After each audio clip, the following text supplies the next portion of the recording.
Bienvenidos al programa que se tiene con la doctora Samantha Gabriela López Guardiola. Hemos estado hablando sobre las sentencias de la Corte Interamericana de Derechos Humanos. Pero se va a hacer un paréntesis, un breve paréntesis, porque bueno, hay cambios luego en diversos sistemas jurídicos, por ejemplo, en México, que se pretende reformar al Poder Judicial de la Federación.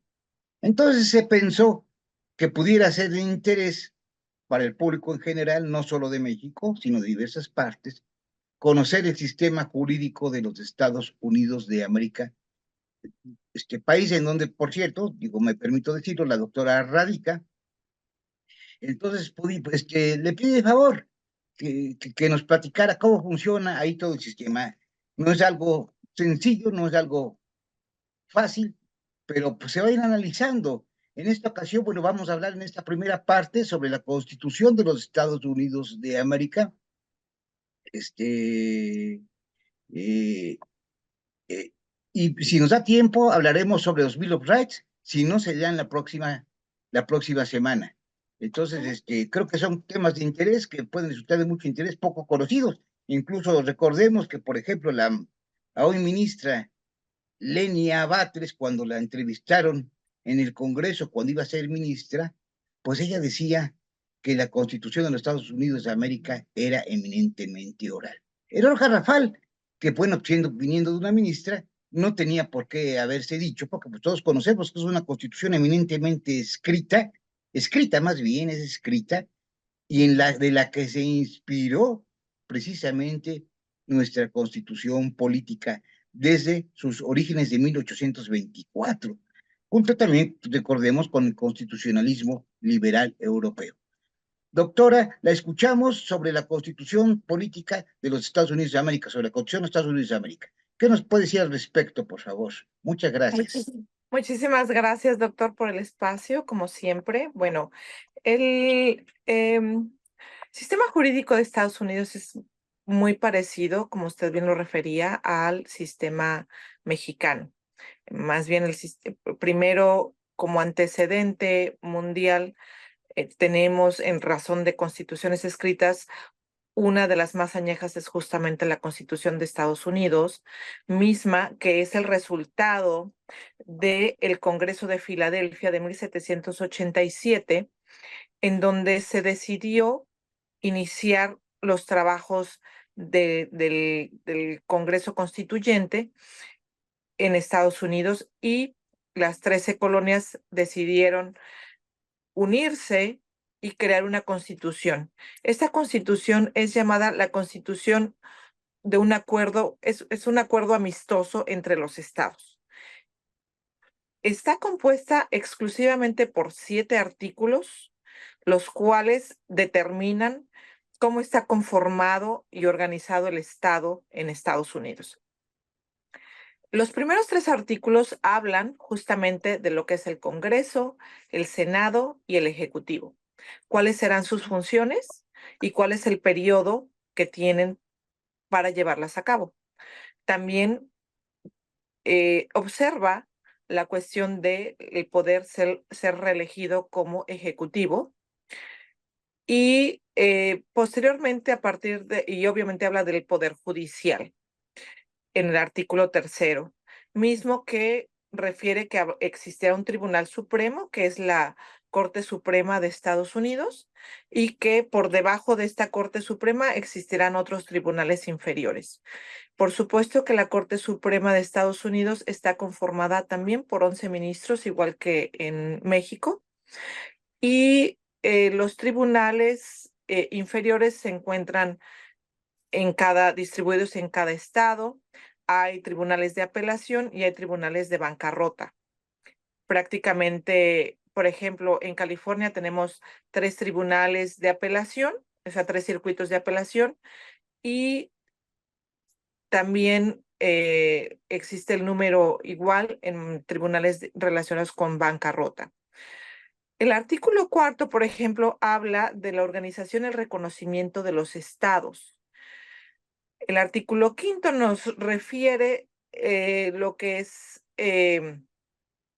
la necesidad de que 2/3 del Congreso soliciten enmiendas a la Constitución y entonces se podrán realizar estas enmiendas. Es de mencionar que las primeras 10 enmiendas se conocen como Bill of Rights, es decir, digamos que los derechos de los ciudadanos, y de la enmienda 11 a la 22 son ya de más reciente elaboración. El artículo sexto habla de que las deudas contraídas con anterioridad a que esta Constitución entrara en vigor, estamos hablando de 1787, siguen teniendo vigencia. Y el artículo séptimo habla de la ratificación por parte de los estados y el Congreso de esta Constitución y de cuándo entrará en vigor.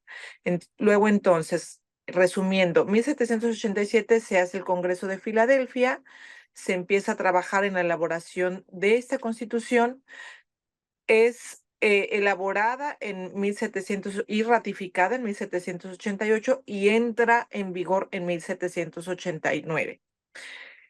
Tiene, como referí, los primeros 10 Bill of Rights, que son los derechos de los ciudadanos, y del 11 al 22 las siguientes enmiendas. Hablando en temas de derecho comparativo, pues bueno, la Constitución, como todos nos acordamos, es de 1917, pero tiene más de 600 enmiendas o reformas, como la llamamos en México. Luego, entonces, hay la diferencia. En México queremos poner todos los temas habidos y por haber, los queremos plasmados en la Constitución.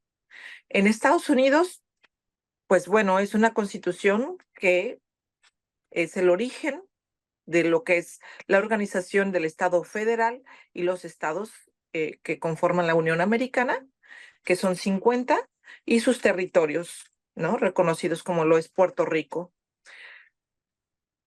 Sin embargo, esta Constitución únicamente, como referí, está compuesta de 7 artículos, que es la base para la organización del Estado. Y el Bill of Rights, que habla respecto de cuáles son los derechos de los ciudadanos. Entonces, los derechos de los ciudadanos que reconoce este Bill of Rights, como punto número 1, encontramos la libertad de religión, de prensa, de reunión y de petición. De reunión o de asociación, que tenemos consagrados también en nosotros en nuestra Constitución mexicana como derechos. La segunda enmienda es aquella enmienda que ha generado toda esta situación de diversos puntos de vista encontrados respecto de el derecho a poseer armas.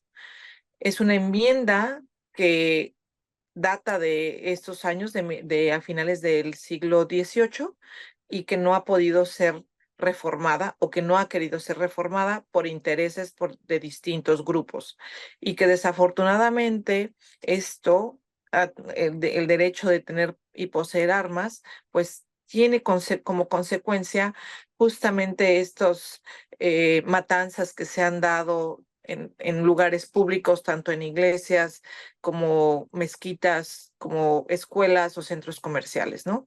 El artículo o la enmienda tercera habla de el derecho de los ciudadanos de no darle asilo a los militares cuando no es tiempo de guerra.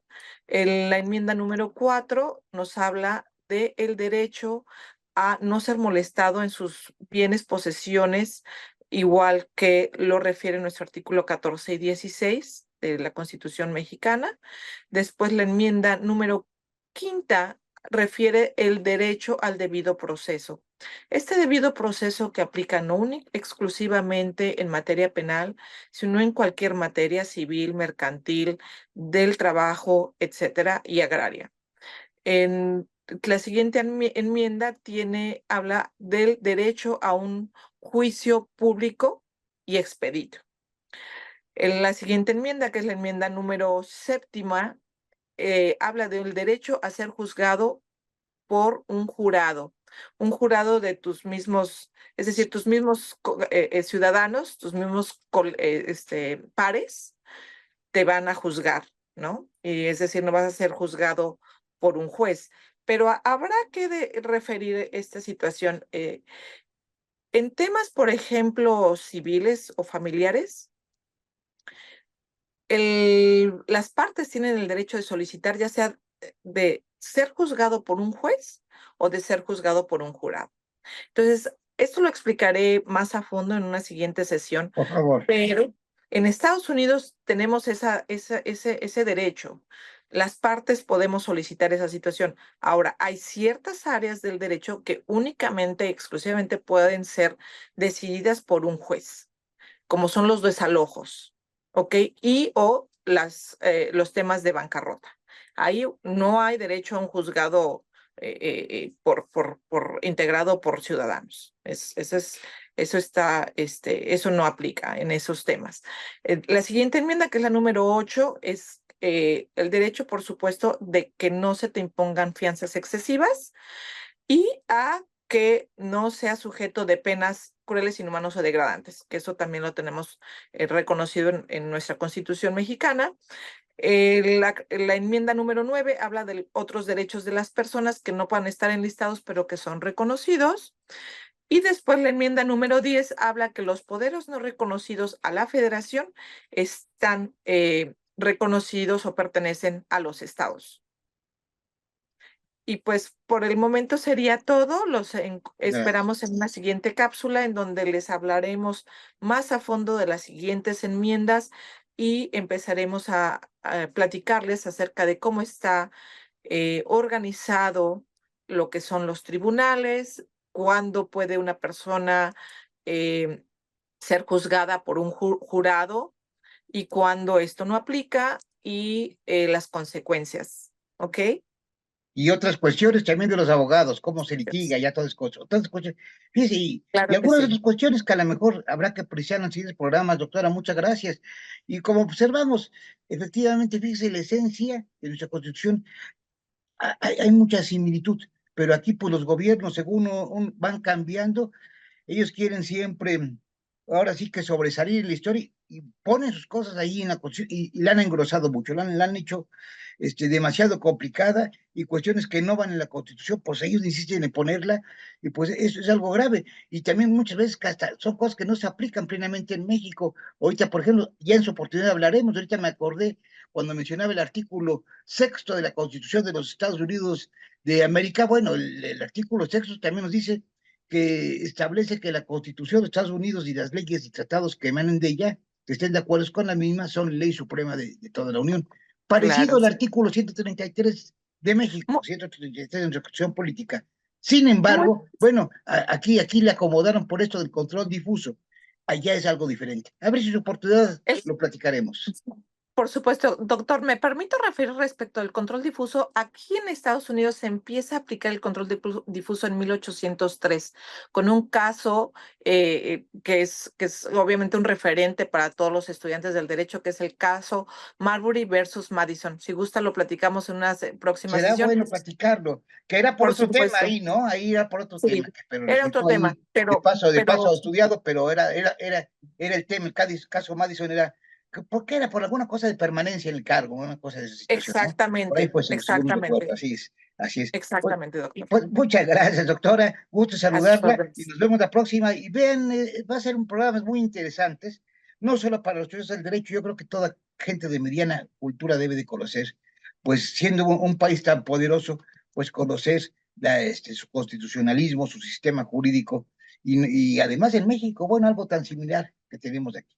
Gracias. Es correcto. Gracias, doctor. Hasta luego, Que hasta la tengan una linda próxima. tarde. Suscríbanse, Hasta por luego. favor, denle like para que podamos llegar a más gente. Hasta luego. Hasta luego. Gracias.